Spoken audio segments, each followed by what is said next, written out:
Suamiku diam-diam memotong rem mobil mewahku agar aku mati dalam kecelakaan. Tapi sayangnya, aku mengetahui semuanya lebih dulu. Aku pura-pura tidak tahu, lalu meminjamkan mobil itu kepada ibu mertuaku dan kakak iparku yang ikut merencanakan kehancuranku. Saat mereka tersenyum merasa akan segera menguasai seluruh hartaku, mereka tidak sadar bahwa aku sudah menyiapkan balasan yang akan menghancurkan hidup mereka satu persatu. Sebelum cerita ini dimulai, silakan tulis di kolom komentar dari mana teman-teman semua yang menonton cerita ini. Jangan lupa juga untuk like dan subscribe agar channel ini bisa semakin berkembang dan terus menghadirkan cerita-cerita yang lebih menarik lagi. Pagi itu, cahaya matahari menembus jendela besar rumah 2 lantai yang berdiri megah di kawasan elit kota. Sinar keemasan itu menyapu ruang keluarga yang luas, memantulkan kilau dari lantai marmer dan perabotan modern yang tertata rapi. Di dapur, aroma kopi hangat bercampur dengan wangi roti panggang memenuhi udara. Semua tampak begitu sempurna, seperti kehidupan yang sering ditampilkan dalam iklan kebahagiaan keluarga. Di tengah suasana tenang itu, Nova berdiri di depan meja makan sambil memeriksa beberapa dokumen bisnis di tablet miliknya. Wanita berusia 32 tahun itu memiliki wajah cantik yang tegas namun ramah. Rambut hitamnya diikat sederhana, sementara kemeja putih dan celana bahan yang dikenakannya membuatnya terlihat profesional meski masih berada di rumah. Kesuksesan yang dimilikinya hari ini bukanlah sesuatu yang datang begitu saja. 7 tahun lalu, Nova hanyalah seorang wanita biasa yang berjuang membangun usaha kecil dari sebuah ruko sederhana. Saat teman-temannya memilih bekerja di perusahaan besar dengan gaji tetap, Nova justru mengambil risiko yang tidak sedikit. Ia menghabiskan seluruh tabungannya untuk memulai bisnis distribusi kebutuhan rumah tangga. Masa-masa awal tidak mudah. Seringkali ia harus mengantar barang sendiri, mencatat keuangan sendiri, bahkan tidur hanya beberapa jam setiap malam demi memastikan usahanya tetap berjalan. Ada hari-hari ketika ia hampir menyerah karena kerugian terus datang. Namun setiap kali keadaan menjadi sulit, Nova selalu memilih bertahan. Kerja keras itu akhirnya membuahkan hasil. Perusahaannya berkembang pesat. Dari satu ruko kecil menjadi beberapa gudang besar. Dari hanya memiliki 2 karyawan menjadi ratusan pekerja. Dalam waktu beberapa tahun, nama Nova mulai dikenal sebagai salah satu pengusaha muda sukses di daerahnya. Kesuksesan itu membawa perubahan besar dalam hidupnya. Ia mampu membeli rumah impiannya, kendaraan mewah, dan memberikan kehidupan yang nyaman bagi keluarganya. Namun di antara semua pencapaian tersebut, ada satu hal yang paling ia syukuri. Pernikahannya dengan Hares. Nova masih mengingat bagaimana mereka bertemu 5 tahun lalu. Saat itu kondisi ekonomi mereka tidak jauh berbeda. Hares bekerja sebagai staf administrasi di sebuah perusahaan swasta dengan penghasilan yang cukup untuk memenuhi kebutuhan hidupnya sendiri. Hares dikenal sebagai pria yang santun dan perhatian. Di masa-masa ketika usaha Nova belum sebesar sekarang, Hares selalu memberikan dukungan moral. Ia sering menemani Nova bekerja hingga larut malam dan menjadi tempat Nova berbagi keluh kesah. Karena itulah Nova jatuh cinta. Ia percaya Hares mencintainya bukan karena uang atau jabatan. Mereka menikah dengan sederhana dan memulai kehidupan rumah tangga yang penuh harapan. Kini, 5 tahun telah berlalu. Banyak hal berubah, terutama kondisi ekonomi mereka. Jika dahulu penghasilan Hares mungkin lebih besar daripada Nova, kini keadaannya berbalik jauh. Pendapatan perusahaan Nova dalam sebulan bahkan bisa melebihi penghasilan tahunan suaminya. Namun Nova tidak pernah mempermasalahkan hal itu. Baginya, pernikahan bukanlah tentang siapa yang menghasilkan lebih banyak uang. Ia tetap menghormati Hares sebagai suaminya dan selalu berusaha menjaga harga dirinya. "Hari ini pulang malam lagi?" tanya Hares sambil duduk di meja makan. Nova tersenyum lembut. "Sepertinya iya. Ada rapat dengan investor baru." Hares mengangguk pelan. "Jangan terlalu capek." "Aku baik-baik saja." Nova tidak menyadari bahwa senyum suaminya tidak lagi sehangat dulu. Perubahan itu sebenarnya sudah muncul perlahan selama beberapa bulan terakhir. Awalnya sangat kecil. Sulit disadari. Hares mulai lebih banyak diam. Ia juga sering terlihat murung ketika pembicaraan menyangkut bisnis Nova. Bahkan saat teman-teman mereka memuji kesuksesan Nova, senyum Hares terlihat semakin dipaksakan. Namun Nova selalu menganggapnya sebagai kelelahan biasa. Ia terlalu sibuk mempercayai suaminya. Siang harinya, setelah menyelesaikan beberapa urusan kantor, Nova menerima telepon dari seseorang yang sudah sangat dikenalnya. Ibunya mertuanya, Eni. "Nova, kamu di kantor?" tanya wanita itu. "Iya, Bu. Ada apa?" "Ibu mau mampir ke rumah nanti sore." "Tentu saja boleh." Nova memang tidak pernah menolak kedatangan mertuanya. Meski terkadang Eni memiliki sifat yang cukup merepotkan, Nova selalu berusaha menghormatinya. Sore hari, ketika Nova pulang, ia mendapati Eni sudah duduk di ruang tamu bersama kakak perempuan Hares. Wanita itu bernama Ratna. Ratna memiliki kebiasaan yang sering membuat Nova tidak nyaman. Ia hampir selalu membicarakan uang dalam setiap pertemuan keluarga. "Nova pulang," seru Eni sambil tersenyum lebar. Nova mendekat dan menyalami keduanya. "Sudah lama datang, Bu?" "Baru saja." Namun tidak sampai 5 menit berbincang, Ratna langsung memulai topik yang sudah sangat familiar. "Mobil baru itu harganya berapa, Nova?" Nova tersenyum tipis. "Ah, biasa saja, Mbak." "Biasa apanya? Mobil itu pasti miliaran." Ratna tertawa kecil. Eni ikut menimpali. Memang hebat menantu ibu ini. Rezekinya luar biasa. Nova hanya tersenyum. Ia sudah terbiasa mendengar pujian semacam itu. Namun ada sesuatu yang tidak pernah diketahui Nova. Di balik pujian tersebut, tersimpan pikiran yang jauh berbeda. Beberapa hari sebelumnya, ketika Nova tidak ada, Eni pernah berbicara dengan Ratna. "Harta Nova itu nanti juga jadi milik keluarga kita," kata Eni waktu itu. Ratna tertawa setuju. "Yang penting Hares jangan sampai kalah sama istrinya. Masa laki-laki cuma jadi penonton?" Percakapan itu terus berulang dalam berbagai kesempatan. Sedikit demi sedikit, kata-kata tersebut mulai memengaruhi Hares. Awalnya ia menolak. Namun semakin sering mendengarnya, semakin besar rasa tidak nyaman yang tumbuh dalam dirinya. Ia mulai membandingkan dirinya dengan Nova. Mulai merasa tidak dianggap. Mulai merasa hidup di bawah bayang-bayang istrinya sendiri. Malam itu, setelah makan bersama, Eni kembali membicarakan soal uang. "Kalian harus mulai pikirkan warisan masa depan." Nova tersenyum. "Masih lama, Bu?" "Tidak ada salahnya dipikirkan dari sekarang." Ratna mengangguk. "Benar. Semua aset harus jelas."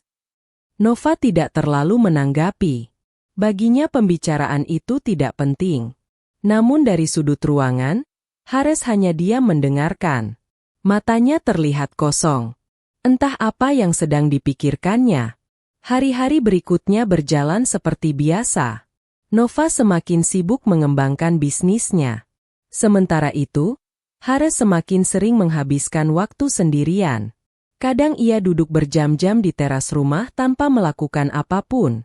Kadang ia hanya menatap layar ponselnya dengan wajah serius. Beberapa kali Nova mencoba bertanya. Namun Hares selalu menjawab singkat. "Aku cuma capek." Karena mempercayainya, Nova tidak pernah memaksa. Hingga suatu malam yang tampaknya biasa saja. Nova baru pulang dari perjalanan bisnis. Saat memasuki halaman rumah, sorot lampu mobil mewah hitam miliknya memantulkan cahaya ke dinding garasi. Mobil itu adalah salah satu hasil kerja keras yang paling ia banggakan.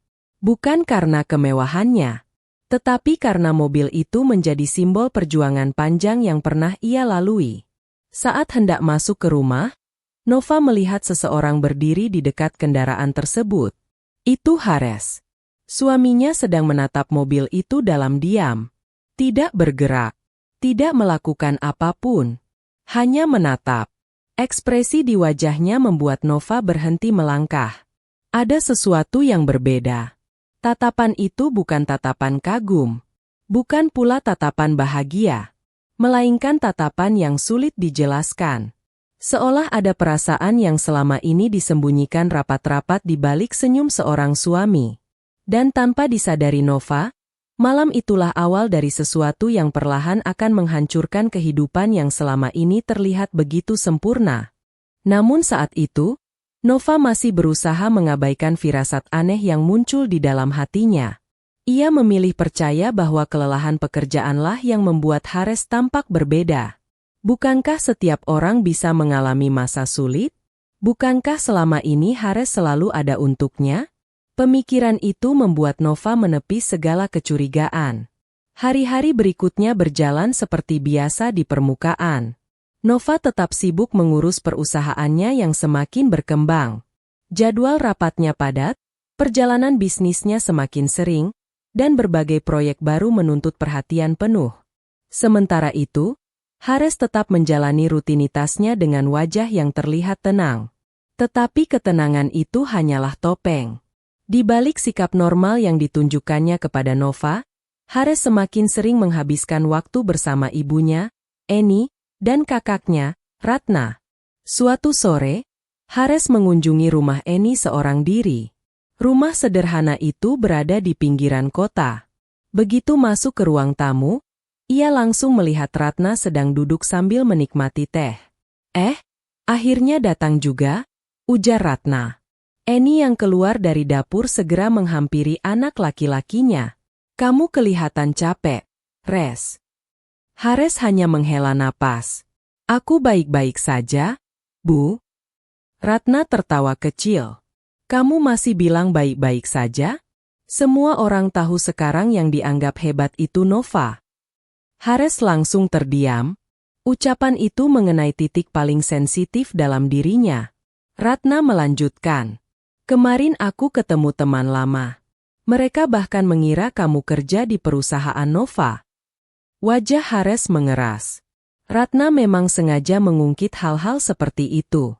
Ia tahu persis bagaimana cara memancing emosi adiknya. Sudahlah, Mbak, kata Hares pelan. Kenapa disuruh sudahlah? Aku cuma bicara kenyataan.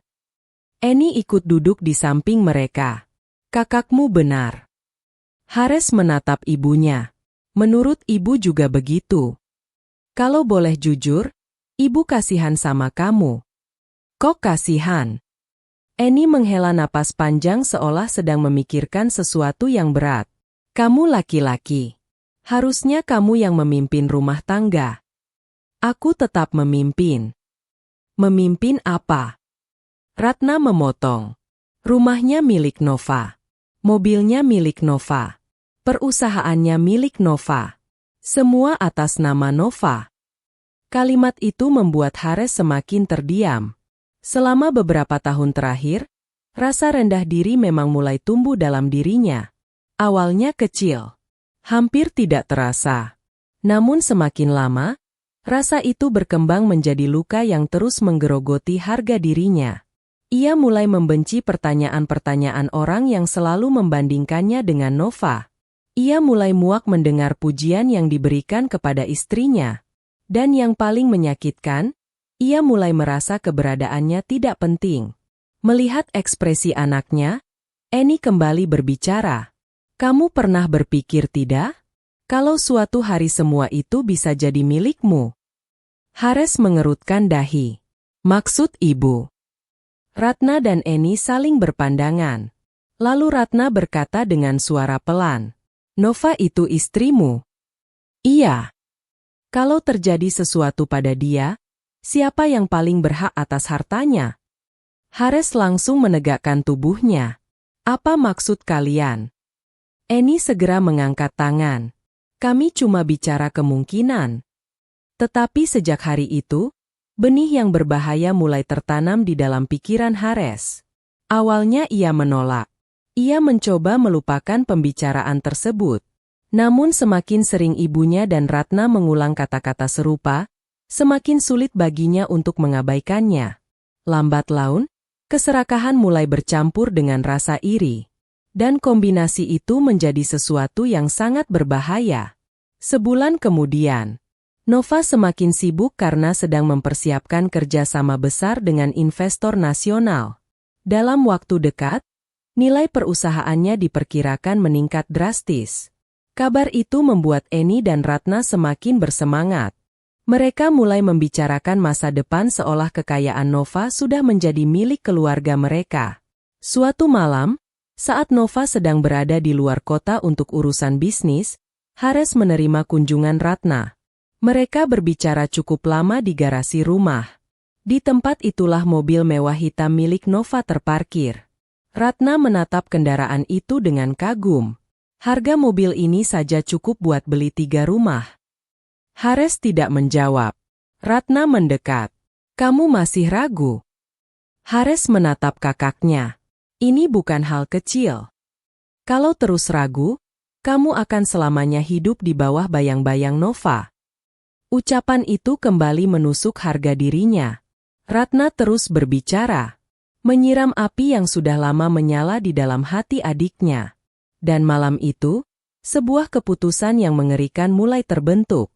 Beberapa hari kemudian, Nova pulang dari perjalanan bisnis lebih cepat dari jadwal. Pesawat yang ditumpanginya tiba lebih awal. Karena ingin memberi kejutan kepada Hares, ia tidak memberi kabar bahwa dirinya sudah kembali. Saat memasuki rumah, suasana tampak sepi. Lampu ruang keluarga masih menyala. Nova meletakkan koper kecilnya dan hendak naik ke lantai 2. Namun langkahnya terhenti ketika mendengar suara Hares sedang berbicara melalui telepon. Suara itu berasal dari ruang kerja kecil di dekat taman belakang. Awalnya Nova tidak berniat menguping. Tetapi satu kalimat membuat tubuhnya membeku. "Iya, sudah beres." Nova mengernyit. Lalu suara Hares terdengar lagi. Dia tidak akan curiga. Jantung Nova mulai berdetak lebih cepat. Ia berdiri diam. Pokoknya remnya sudah diurus. Kalimat itu membuat darah Nova seolah berhenti mengalir. "Rem? Rem apa?" Suara Hares terdengar pelan namun jelas. "Nanti tinggal tunggu waktu yang tepat." Nova merasakan tengkuknya meremang. Ia tidak lagi mendengar keseluruhan percakapan karena suara Hares semakin pelan. Tetapi kalimat yang sudah ia dengar cukup membuat pikirannya dipenuhi berbagai kemungkinan buruk. Ketika Hares keluar dari ruangan, Nova buru-buru menjauh dan berpura-pura baru masuk rumah. "Nova." Hares terlihat terkejut. "Iya, aku pulang lebih cepat." Hares tersenyum. Tetapi untuk pertama kalinya sejak mereka menikah, senyum itu membuat Nova merasa asing. Malam itu Nova tidak bisa tidur. Pikirannya terus memutar ulang percakapan yang ia dengar. Rem sudah diurus. Dia tidak akan curiga. Tinggal tunggu waktu yang tepat. Semakin dipikirkan, semakin mengerikan maknanya. Keesokan paginya, tanpa memberitahu siapapun, Nova membawa mobil mewahnya ke bengkel langganan yang sudah bekerja sama dengannya selama bertahun-tahun. Ia meminta pemeriksaan menyeluruh. Mekanik senior bernama Pak Darto langsung menangani kendaraan tersebut. Nova menunggu di ruang tamu bengkel selama hampir 1 jam. Semakin lama, perasaannya semakin tidak tenang. Lalu Pak Darto datang dengan wajah serius. "Bu Nova." "Iya, Pak." "Siapa terakhir yang menggunakan mobil ini?" Nova langsung tegang. "Kenapa?" Pak Darto menarik napas dalam. "Sistem pengereman mobil ini bermasalah. Rusak." Pak Darto menggeleng perlahan. "Bukan rusak biasa." Nova merasakan jantungnya berdetak semakin keras. "Maksud Bapak?" Pak Darto menatapnya dengan hati-hati. "Kalau saya lihat, ini seperti sengaja dirusak." Dunia Nova seakan berhenti berputar. "Apa?" "Ada beberapa bagian yang tidak mungkin lepas sendiri." Nova memegang sandaran kursi. Tubuhnya mendadak terasa lemas. Kalau mobil ini dipakai dalam kecepatan tinggi, kemungkinan besar remnya akan gagal bekerja. Wajah Nova memucat. Dan itu bisa menyebabkan kecelakaan serius.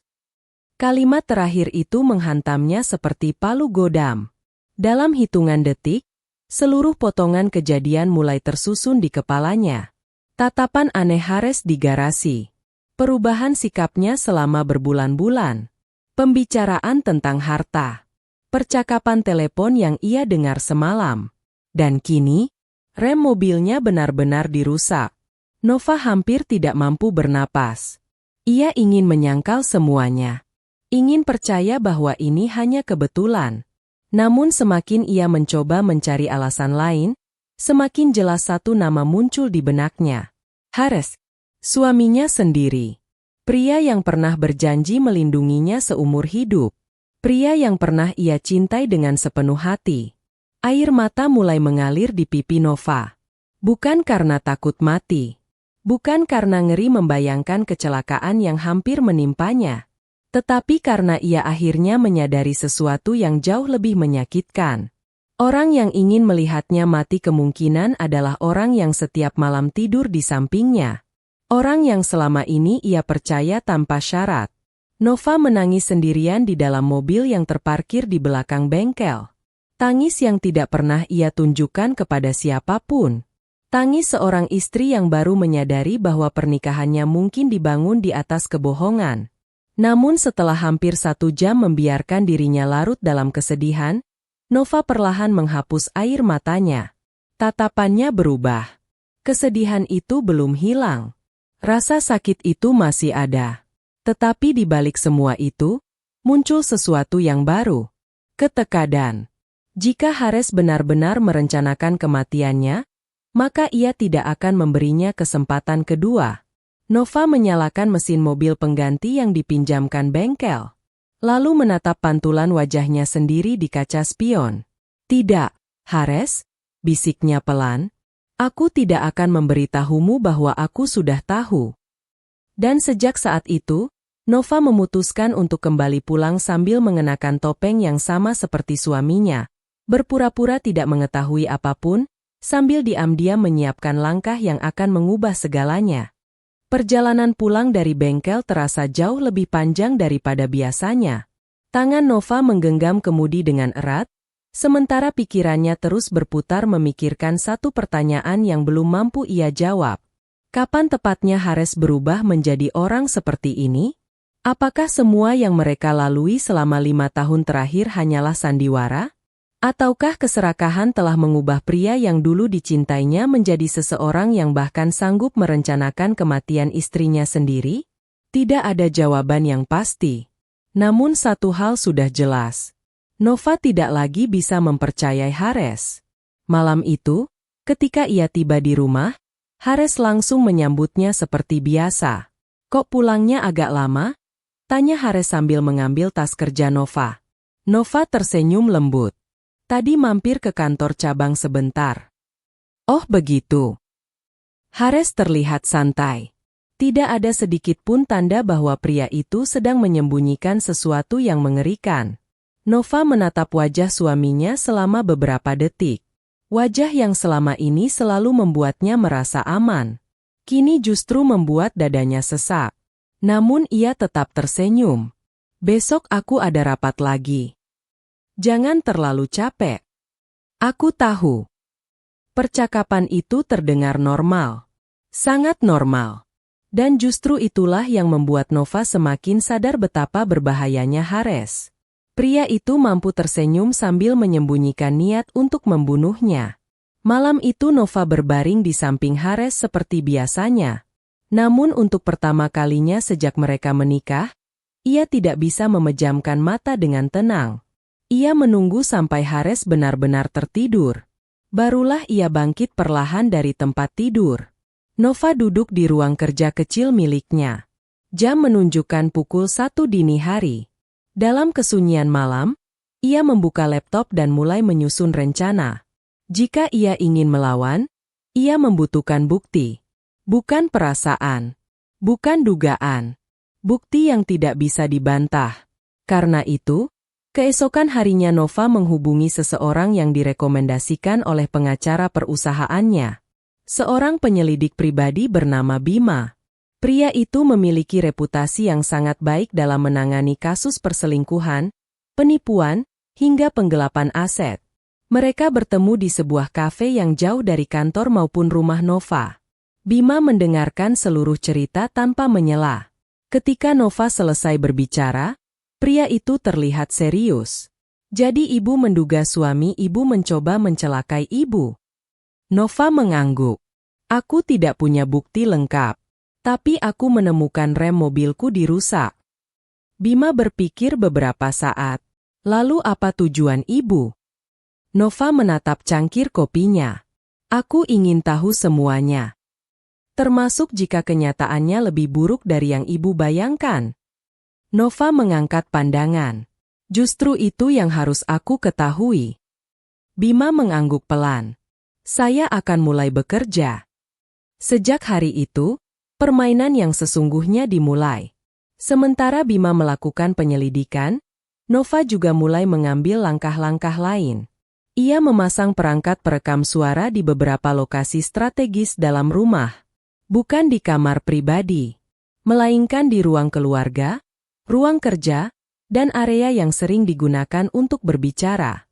Ia juga meminta tim hukum perusahaannya melakukan audit diam-diam terhadap seluruh aset yang dimilikinya. Langkah itu bukan tanpa alasan. Jika Hares benar-benar mengincar kekayaannya, Nova harus memastikan semua asetnya aman. Selama beberapa minggu berikutnya, Nova menjalani hidup seperti biasa. Ia tetap tersenyum, tetap memasak sarapan ketika sempat, tetap menemani Hares menghadiri acara keluarga, tetap menjadi istri yang terlihat tidak mencurigai apapun. Dan Hares mempercayainya. Itulah kesalahan terbesar pria itu. Karena semakin ia merasa aman, semakin banyak rahasia yang mulai terbuka. 3 minggu kemudian, Bima menghubungi Nova. Saya punya sesuatu. Mereka kembali bertemu di tempat yang sama. Kali ini wajah Bima jauh lebih serius. Ia meletakkan sebuah tablet di atas meja. Lihat ini. Nova menekan tombol putar. Sebuah rekaman video muncul. Lokasinya adalah rumah Eni. Wajah Hares terlihat jelas sedang duduk bersama ibunya dan Ratna. Nova merasakan tenggorokannya mengering. Ia memperbesar volume. Kalau semuanya berhasil, kita tidak perlu khawatir lagi soal uang. Suara Ratna terdengar jelas. Nova membeku. Lalu suara Eni menyusul. Yang penting jangan sampai ada kesalahan. Jantung Nova berdetak keras. Sementara Hares hanya mengangguk. Tidak membantah. Tidak marah. Tidak menolak. Diamnya menjadi jawaban yang lebih mengerikan daripada 1000 kata. Video berikutnya membuat Nova semakin hancur. Dalam rekaman lain, Ratna sedang membahas aset-aset milik Nova. Rumah, gudang, perusahaan, mobil, investasi. Mereka membicarakannya seperti orang yang sedang membagi warisan. Padahal Nova masih hidup. Air mata mulai memenuhi mata Nova. Namun kali ini ia tidak menangis. Ada rasa sakit yang terlalu besar hingga tidak mampu keluar dalam bentuk air mata. Masih ada lagi, kata Bima. Nova mengangguk pelan. Rekaman berikutnya berasal dari audio. Suara Eni terdengar sangat jelas. Kalau Nova sudah tidak ada, hidup kita berubah total. Ratna tertawa kecil. Kita tidak perlu pusing lagi soal uang. Kemudian suara Hares terdengar. Meski pelan, meski singkat, namun cukup untuk menghancurkan sisa-sisa harapan Nova. Aku tahu. Hanya 2 kata. Tetapi 2 kata itu terasa seperti pisau yang ditusukkan langsung ke jantungnya. Tidak ada paksaan. Tidak ada ancaman. Tidak ada penolakan. Hares mengetahui semuanya. Dan ia ikut terlibat. Nova menutup mata. Selama beberapa detik ia tidak sanggup berbicara. Bima membiarkannya diam. Akhirnya Nova menarik napas panjang. Aku ingin semua salinannya. Tentu. dan lanjutkan penyelidikannya. Bima mengangguk. Masih ada beberapa hal yang sedang saya telusuri. Hari demi hari berlalu. Sementara itu, Nova mulai melakukan sesuatu yang membuat keluarga Hares semakin serakah. Ia memberi mereka harapan. Dalam beberapa kesempatan makan malam keluarga, Nova sengaja membahas rencana ekspansi bisnis. Aku sedang mempertimbangkan membuka cabang baru. Mata Ratna langsung berbinar. Serius? Nova tersenyum. Iya. Wah, pasti untungnya besar. Mudah-mudahan. Di kesempatan lain, Nova dengan sengaja menceritakan rencana investasi baru bernilai miliaran rupiah. Setiap kali mendengar kabar itu, Eni terlihat semakin bersemangat. Mereka tidak menyadari bahwa semua cerita tersebut sengaja diberikan sebagai umpan. Nova ingin melihat seberapa jauh keserakahan mereka berkembang. Dan hasilnya sangat mengecewakan. Semakin besar peluang kekayaan yang mereka lihat, semakin jelas wajah asli mereka muncul. Pada saat yang sama, Nova mulai memindahkan sebagian besar aset pribadinya ke dalam struktur hukum yang lebih aman. Semua dilakukan secara legal, diam-diam, dan sangat rapi.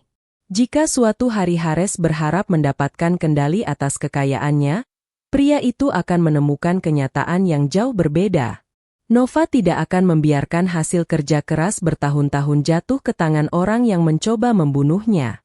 Suatu sore, ketika Nova sedang bekerja dari rumah, ia mendengar suara mobil berhenti di halaman. Tak lama kemudian, Eni dan Ratna masuk ke ruang tamu. Mereka terlihat sangat ceria. Setelah berbincang beberapa menit, Ratna mulai mengarahkan pembicaraan ke topik yang membuat Nova waspada. Nova, mobil hitammu itu masih jarang dipakai ya? Nova menyesap tehnya perlahan. Kenapa memang? Enggak, cuma tanya. Eni ikut tersenyum. Mobil itu bagus sekali. Nova mengangguk. Iya. Ratna saling berpandangan dengan ibunya. Lalu akhirnya berkata, minggu depan kami ada acara keluarga di luar kota. Nova diam. Ratna melanjutkan. Kami berpikir, mungkin bisa pinjam mobilmu. Kalimat itu membuat waktu seolah berhenti sesaat. Nova menatap mereka bergantian. Kemudian menatap Hares yang sedang duduk tidak jauh dari sana. Pria itu terlihat berusaha bersikap biasa. Tetapi Nova menangkap sesuatu di matanya. Sebuah ketegangan kecil. Seolah ia juga penasaran dengan jawaban Nova. Dan di saat itulah sebuah ide mulai terbentuk sempurna di benak Nova. Mobil itu. Mobil yang remnya pernah dirusak. Mobil yang nyaris menjadi alat untuk menghabisi nyawanya. Kini justru diminta oleh orang-orang yang ikut merencanakan kematiannya.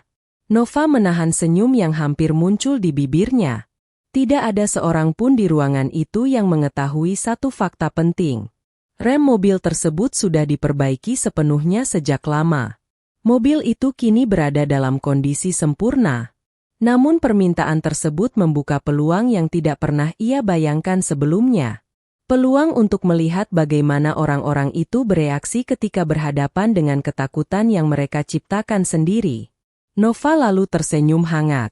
Senyum yang membuat Eni dan Ratna langsung lega. Tentu saja boleh, katanya. Dan untuk pertama kalinya sejak mengetahui pengkhianatan suaminya, Nova merasakan sesuatu yang belum pernah ia rasakan sebelumnya. Bukan kesedihan, bukan kemarahan. Melainkan kendali penuh atas permainan yang selama ini mereka kira hanya mereka yang memainkannya. Sejak hari itu, Nova tidak lagi bereaksi dengan hati yang terluka setiap kali melihat Hares. Luka itu masih ada, tetapi kini telah tertutup oleh sesuatu yang jauh lebih kuat, kewaspadaan. Ia mulai melihat segala sesuatu dengan lebih jernih. Cara Hares berbicara, cara Eni menanyakan perkembangan bisnisnya. Cara Ratna berusaha mencari tahu aset apa saja yang dimiliki Nova. Semua yang dulu dianggap biasa kini terlihat seperti potongan-potongan puzzle yang akhirnya membentuk gambaran utuh. Dan gambaran itu sangat buruk. Mereka tidak pernah benar-benar melihat Nova sebagai keluarga. Bagi mereka, Nova hanyalah jalan menuju kehidupan yang lebih nyaman. Sumber uang, sumber kemewahan. Dan ketika keserakahan mulai menguasai hati, nyawa Nova pun tidak lagi berarti. Namun berbeda dengan mereka, Nova tidak ingin bertindak gegabah. Ia tahu satu kesalahan kecil bisa membuat semuanya berantakan. Karena itu, ia terus memainkan perannya sebagai istri yang tidak mengetahui apa-apa. Minggu yang ditunggu akhirnya tiba. Hari ketika Eni dan Ratna akan menghadiri acara keluarga di luar kota menggunakan mobil mewah milik Nova. Pagi itu suasana rumah terlihat sibuk. Ratna datang lebih awal dengan pakaian terbaiknya. Eni tampak begitu bersemangat seolah akan menghadiri pesta besar. Kami jadi berasa orang kaya hari ini, canda Ratna sambil tertawa. Nova hanya tersenyum tipis. Kuncinya sudah aku siapkan. Wajah Eni langsung berbinar. Terima kasih, Nova. Nova menyerahkan kunci mobil dengan tenang. Sementara itu, dari sudut ruang tamu, Hares memperhatikan semuanya tanpa banyak bicara. Sesaat pandangan mereka bertemu. Nova melihat sesuatu di wajah suaminya. Kegelisahan. Mungkin hanya sesaat. Mungkin juga hanya perasaannya. Tetapi Nova yakin Hares sedang memikirkan sesuatu. Bagaimanapun, pria itu tahu apa yang pernah terjadi pada mobil tersebut. Namun karena tidak mengetahui bahwa Nova sudah menemukan kerusakan rem dan memperbaikinya, Hares tampak berada dalam posisi yang tidak nyaman. Ia tidak bisa melarang ibunya menggunakan mobil itu. Tetapi ia juga tidak sepenuhnya tenang. Perasaan itu terlihat jelas meski berusaha disembunyikan. Semoga acaranya lancar, kata Nova. Ratna tersenyum lebar. Pasti. Tak lama kemudian, mobil itu meninggalkan halaman rumah. Nova berdiri di teras memperhatikan hingga kendaraan tersebut menghilang dari pandangan. Lalu perlahan ia menarik napas panjang. Permainan semakin mendekati akhir. Sekitar 2 jam setelah keberangkatan mereka, telepon Nova berdering. Nama Ratna muncul di layar. Nova segera menjawab. Halo. Suara di seberang terdengar panik. Nova. Ada apa? Kami hampir celaka. Nova pura-pura terkejut. Maksudnya? Tadi ada truk tiba-tiba pindah jalur. Suara Ratna terdengar gemetar. Untung mobilnya bisa menghindar. Nova menatap keluar jendela sambil mendengarkan. Ternyata bukan kecelakaan besar. Hanya insiden kecil di jalan yang membuat mereka ketakutan. Tetapi efeknya jauh lebih besar daripada yang dibayangkan. Karena sejak kejadian itu, rasa takut mulai menyusup ke dalam pikiran mereka. Nova berbicara dengan nada khawatir. Kalian tidak apa-apa kan? Tidak, cuma kaget. Kalau capek istirahat dulu. Iya.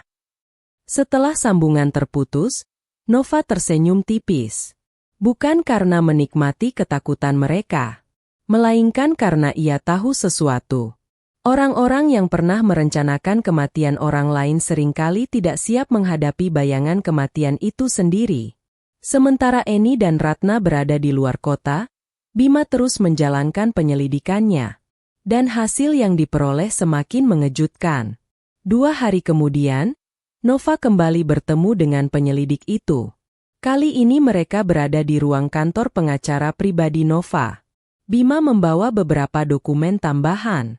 Saya berhasil mendapatkan lebih banyak bukti. Nova mengangguk. Tunjukkan. Bima menyerahkan sebuah flash disk. Semua sudah disalin di sini. Mereka memutar beberapa rekaman baru.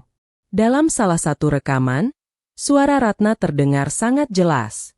Kalau semua aset itu nanti jatuh ke tangan Hares, kita tidak perlu hidup susah lagi. Nova mengepalkan tangan di bawah meja. Kemudian muncul rekaman lain. Kali ini suara Eni. Kita sudah terlalu lama melihat Nova menikmati semuanya sendirian. Kalimat itu membuat pengacara Nova menggeleng pelan. Namun rekaman yang paling menghancurkan adalah rekaman terakhir. Suara Hares terdengar jauh lebih jelas dibanding sebelumnya. Aku hanya ingin hidup lebih baik. Ratna tertawa kecil. Dan itu akan terjadi. Lalu suara Eni menyusul. Yang penting jangan sampai ada yang tahu. Ruangan mendadak sunyi. Nova memejamkan mata. Tidak ada lagi ruang untuk keraguan. Tidak ada lagi kemungkinan salah paham. Tidak ada lagi alasan yang bisa membela Hares. Pria itu mengetahui semuanya. Pria itu ikut merencanakannya. Pria itu memilih keserakahan dibanding pernikahan mereka. Bima kemudian mengeluarkan satu dokumen terakhir. Ini laporan lengkap. Nova membukanya perlahan. Isinya adalah rangkuman seluruh hasil penyelidikan. Tanggal, waktu, lokasi pertemuan, catatan percakapan, bukti komunikasi. Semua tersusun rapi. Cukup kuat untuk digunakan dalam proses hukum. Pengacara Nova membaca beberapa halaman sebelum akhirnya berkata, "Kalau Ibu ingin melanjutkan secara hukum, bukti ini sangat membantu." Nova mengangguk pelan. "Aku akan melanjutkannya." Untuk pertama kalinya, keputusan itu keluar tanpa keraguan. Di rumah, perubahan mulai terasa.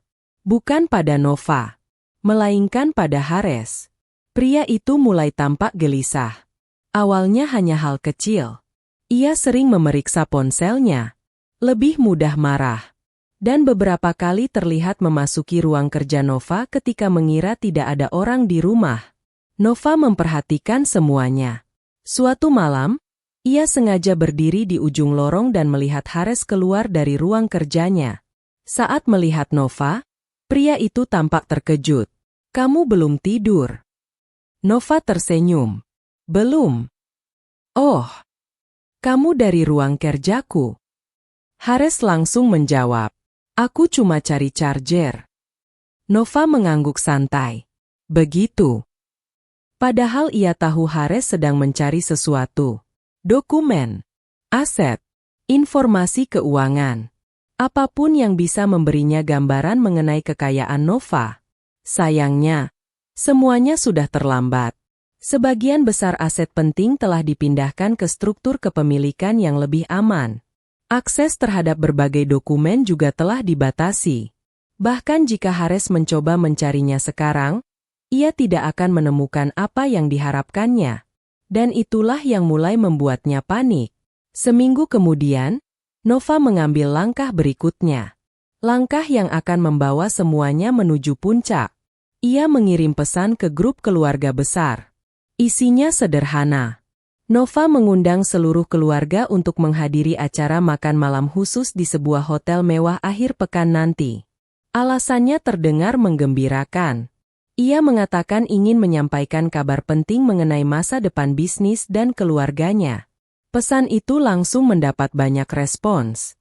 Semua orang penasaran, terutama Eni dan Ratna. Mereka bahkan datang ke rumah keesokan harinya untuk bertanya lebih lanjut. "Kabar apa?" tanya Ratna. Nova tersenyum misterius. "Nanti saja. Sedikit bocoran. Nanti juga tahu." Eni tampak tidak sabar. "Jangan-jangan soal investasi baru?" "Mungkin." Jawaban singkat itu langsung membuat mata mereka berbinar. Nova hampir bisa menebak apa yang sedang mereka pikirkan.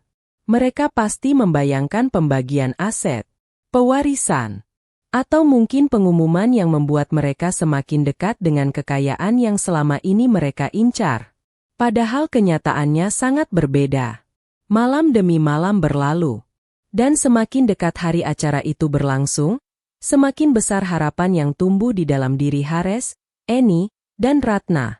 Mereka tidak menyadari bahwa setiap langkah yang mereka ambil justru membawa mereka menuju jurang yang mereka gali sendiri. Sementara itu, Nova duduk sendirian di ruang kerjanya pada malam sebelum acara. Di atas meja tersusun rapi seluruh bukti yang telah dikumpulkan. Rekaman suara, dokumen penyelidikan, laporan bengkel mengenai kerusakan rem, catatan komunikasi. Semua sudah siap. Nova memandangi tumpukan berkas itu cukup lama. 5 tahun pernikahan. 5 tahun kepercayaan. 5 tahun cinta. Dan semuanya berakhir di atas meja itu. Tidak ada lagi air mata yang keluar. Tidak ada lagi keraguan. Yang tersisa hanyalah kebenaran. Besok malam, seluruh topeng akan jatuh. Dan ketika saat itu tiba, Hares, Eni, dan Ratna akan menyadari bahwa orang yang selama ini mereka anggap korban ternyata telah selangkah lebih jauh dari mereka sejak awal. Hari yang ditunggu akhirnya datang. Sejak pagi, Nova menjalani aktivitasnya dengan tenang. Tidak ada tanda-tanda kegugupan di wajahnya. Tidak ada pula kemarahan yang terlihat. Ia justru tampak lebih tenang dibanding hari-hari sebelumnya. Mungkin karena pada akhirnya, setelah berminggu-minggu hidup dalam kebohongan, ia akan segera menghadapi kenyataan secara langsung. Malam itu, sebuah ballroom kecil di hotel mewah telah disiapkan untuk acara keluarga yang diumumkan Nova beberapa hari sebelumnya. Ruangan itu tidak terlalu besar, tetapi cukup elegan. Lampu gantung kristal memancarkan cahaya hangat ke seluruh sudut ruangan. Meja-meja bundar tertata rapi, sementara layar proyektor besar berdiri di bagian depan.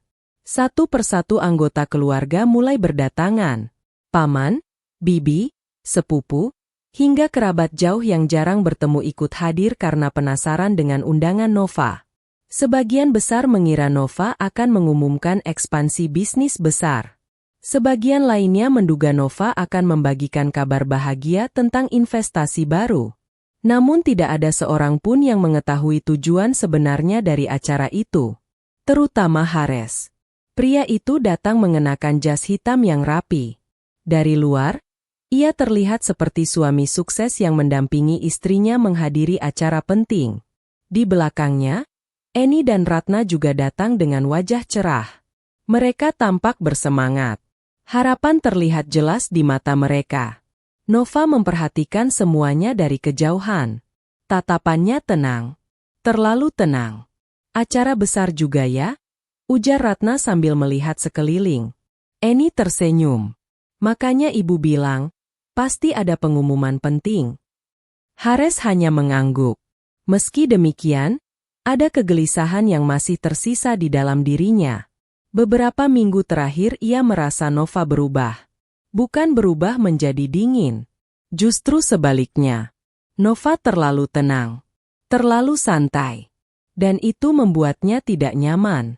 Namun ia tidak pernah menemukan alasan yang jelas. Karena Nova tidak pernah menunjukkan bahwa dirinya mengetahui apapun. Tepat pukul 7 malam, seluruh tamu telah hadir. Nova berdiri di depan ruangan. Mikrofon berada di tangannya. Semua mata tertuju kepadanya. Nova tersenyum sopan. Terima kasih karena sudah meluangkan waktu untuk hadir malam ini. Tepuk tangan kecil terdengar. Nova melanjutkan. Sebelum masuk ke inti acara, saya ingin mengucapkan terima kasih kepada keluarga yang selama ini menjadi bagian dari perjalanan hidup saya. Beberapa orang mengangguk. Eni tersenyum bangga. Ratna bahkan terlihat semakin antusias. Mereka mengira Nova akan mulai membicarakan bisnis. Namun beberapa detik kemudian, arah pembicaraan berubah. Selama 5 tahun terakhir, saya percaya bahwa keluarga adalah tempat paling aman untuk menitipkan kepercayaan. Senyum Nova perlahan memudar. Ruangan mulai terasa lebih hening. Saya juga percaya bahwa orang-orang yang kita cintai akan melindungi kita ketika kita berada dalam bahaya. Kini beberapa tamu mulai saling berpandangan. Mereka merasakan ada sesuatu yang berbeda. Nova menatap lurus ke arah Hares. Untuk pertama kalinya malam itu, jantung Hares berdetak lebih cepat. Tetapi saya belajar bahwa tidak semua orang menghargai kepercayaan yang diberikan kepada mereka. Senyum di wajah Eni perlahan menghilang. Ratna mengernyit. Sementara Hares mulai merasa tidak nyaman. Nova menekan tombol kecil pada remote di tangannya. Layar besar di belakangnya menyala. Sebuah video muncul. Awalnya hanya rekaman sederhana. Namun beberapa detik kemudian, wajah Hares terlihat jelas di layar. Ruangan mendadak sunyi. Semua orang memperhatikan. Video itu menunjukkan Hares sedang duduk bersama Eni dan Ratna. Suara percakapan mulai terdengar. Kalau semuanya berhasil, kita tidak perlu khawatir lagi soal uang. Kalimat Ratna terdengar jelas melalui pengeras suara. Wajah Ratna langsung pucat. "Ini apa?" bisiknya. Video terus berjalan. Suara Eni menyusul. "Yang penting jangan sampai ada kesalahan." Kini seluruh ruangan mulai bergemuruh oleh bisikan para tamu. Beberapa orang menatap Eni dengan kaget. Beberapa lainnya memandang Hares dengan ekspresi tidak percaya. Sementara itu, wajah Hares berubah drastis. Darah seolah menghilang dari wajahnya. "Nova," katanya pelan. Namun Nova tidak menghentikan video tersebut. Rekaman berikutnya muncul. Kali ini suara mereka membahas aset-aset milik Nova. Rumah, perusahaan, gudang, investasi, mobil. Semuanya dibicarakan seperti harta warisan yang siap dibagikan. Padahal Nova masih hidup. Suasana ballroom menjadi semakin tegang. Ratna mulai berdiri. Ini fitnah. Namun sebelum ia sempat melangkah lebih jauh, rekaman lain diputar. Suara Hares terdengar sangat jelas. "Aku hanya ingin hidup lebih baik." Lalu disusul suara Eni. "Yang penting jangan sampai ada yang tahu." Ruangan benar-benar hening. Tidak ada lagi yang bisa dibantah. Tidak ada lagi yang bisa dijelaskan. Karena suara mereka sendiri telah berbicara. Nova menunggu beberapa detik sebelum kembali mengambil mikrofon. "Awalnya saya berharap semua ini hanyalah kesalahpahaman." Air mata mulai menggenang di matanya. Bukan karena lemah, melainkan karena luka yang akhirnya dibuka di depan semua orang. "Sampai saya menemukan bahwa rem mobil saya sengaja dirusak." Kata-kata itu langsung memicu kegemparan. "Apa? Rem mobil? Dirusak?" Para tamu mulai berbicara satu sama lain. Nova kembali menekan tombol. Kini muncul laporan resmi dari bengkel. Dokumen pemeriksaan kendaraan. Foto kerusakan sistem pengereman. Laporan teknisi. Semuanya ditampilkan satu persatu. Laporan ini dibuat sebelum kendaraan diperbaiki. Suara Nova terdengar tegas. Mekanik menyatakan bahwa kerusakan tersebut bukan akibat keausan biasa, melainkan tindakan yang disengaja. Mata seluruh tamu kini tertuju kepada Hares. Pria itu berdiri membeku. "Kamu bohong," teriak Ratna. Nova langsung menatapnya. "Kalau aku berbohong, kenapa suara kalian ada di semua rekaman itu?" Ratna terdiam. Untuk pertama kalinya, wanita itu tidak mampu menjawab. Eni mulai menangis. "Bukan seperti itu." "Bukan seperti apa, Bu?" potong Nova. Suara Nova tidak keras, tetapi cukup membuat seluruh ruangan kembali diam. "Bukan seperti apa ketika ibu membahas hartaku saat aku masih hidup." Eni menunduk. "Bukan seperti apa ketika ibu berharap hidup berubah setelah aku tidak ada." Tangisan Eni semakin menjadi-jadi. Namun kali ini tidak ada yang membelanya. Karena semua orang sudah mendengar rekamannya sendiri. Lalu Nova memandang Hares. Tatapan itu jauh lebih menyakitkan daripada kemarahan. "Dan kamu?" Hares menelan ludah. Selama beberapa detik, tidak ada yang berbicara. Nova menghela napas panjang. "Aku mencintaimu." Suara Nova mulai bergetar. "Aku mempercayaimu lebih dari siapapun." Hares menundukkan kepala. "Aku mendampingimu ketika kita belum punya apa-apa." Air mata Nova akhirnya jatuh. Tapi ternyata kesalahan terbesarku adalah mempercayai orang yang salah. Tidak ada lagi yang bisa dikatakan Hares. Semua pembelaan terasa sia-sia. Karena bukti telah berbicara lebih keras daripada kata-kata. Setelah beberapa saat, Nova kembali menenangkan dirinya.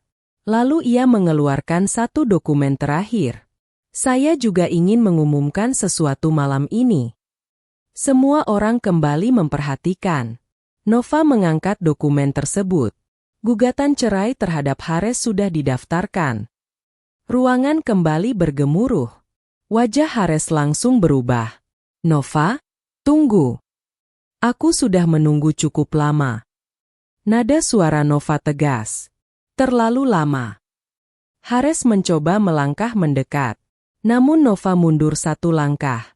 Gerakan sederhana itu terasa seperti tembok yang tidak bisa ditembus lagi. Mulai malam ini, tidak ada lagi akses terhadap aset, perusahaan, ataupun rekening yang selama ini kalian nikmati. Ratna membelalakan mata. Eni terlihat syok. Nova melanjutkan.